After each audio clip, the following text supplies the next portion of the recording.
it really is a time when, like today, I'll move over to my altar. Lori made that altar. And I sure had a lot of fun doing it. But just as a note of reference, Hazel Moon deals with Celtic mythology. This Mexican culture, although there are some Hispanic characters in it, this isn't in Hazel Moon, No, but it's because but you did a great job. and you picked this day, and the two fellows that are in the altar are inspirations for Hazel Moon. It just seemed certainly fitting, and this was so much fun. It's the first time I've ever made an altar like this, and I have to say I want to do it every year. It gives me such joy, and I would encourage all of you to think about doing it too, for those that have passed on, to celebrate them on November 1st. This is the Day of the Dead. What is important in the altar is to have things that they like to eat. And so we have apples here, which was my late husband's Kent was crazy about apples, kind of like Johnny Appleseed. And our late brother, Mark, they both loved popcorn. So then it was interesting to see how things that they shared. And that was so fascinating to me. And then my late brother loved Hershey bars, which was good. I had those left over from Halloween. and then they both loved chocolate chip cookies, so Lisa had made chocolate chip cookies. Of course, you may all indulge in all these offerings. Just leave a few for the spirits, because that's the idea. You know, we just need to leave a few at the plates, because it's to sort of, you know, and have the spirits want to come here and want to have, oh, there's apples here, they remembered. Oh, there's chocolate chip cookies.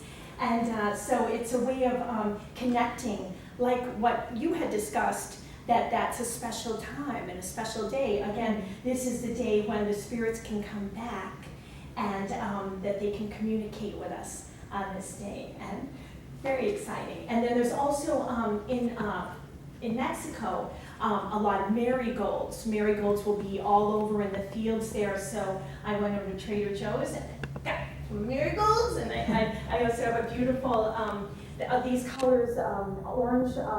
My favorite was the favorite color of my husband, and Mark loved yellow and the purples and pinks, so that one works for both of them.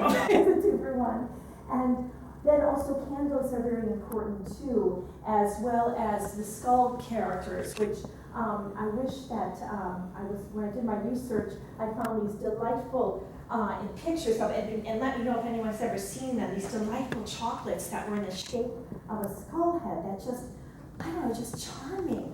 And so there are all sorts of, we have different skulls here too, and this is sort of a union. What's interesting, usually the altars will be for one person, but I think it's, to me, you see more connection with people, and certainly they are both inspirations in Hazel Moon.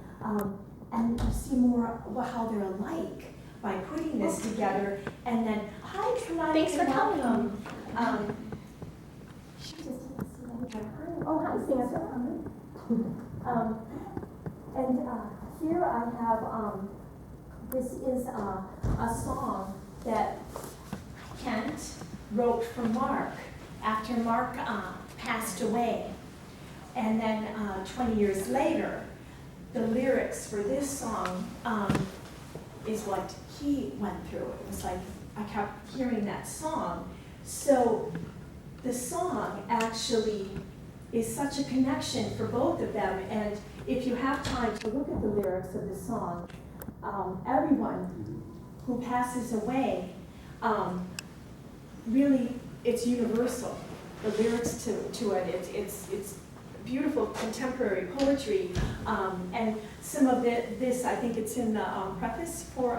It's in the acknowledgement. It's in the acknowledgement for Hazel Moon. Some of the lyrics, but not the full song. And of course, Kent was in. I think what the song is on. I don't want to be clear here, anyway, but the songs are on the CD, so we want to put there. He was in the band. Take Me, and this is a shirt of that I've always kept, and he loved Paisley and my brother Mark, and it's a beautiful shirt, and so now it's here.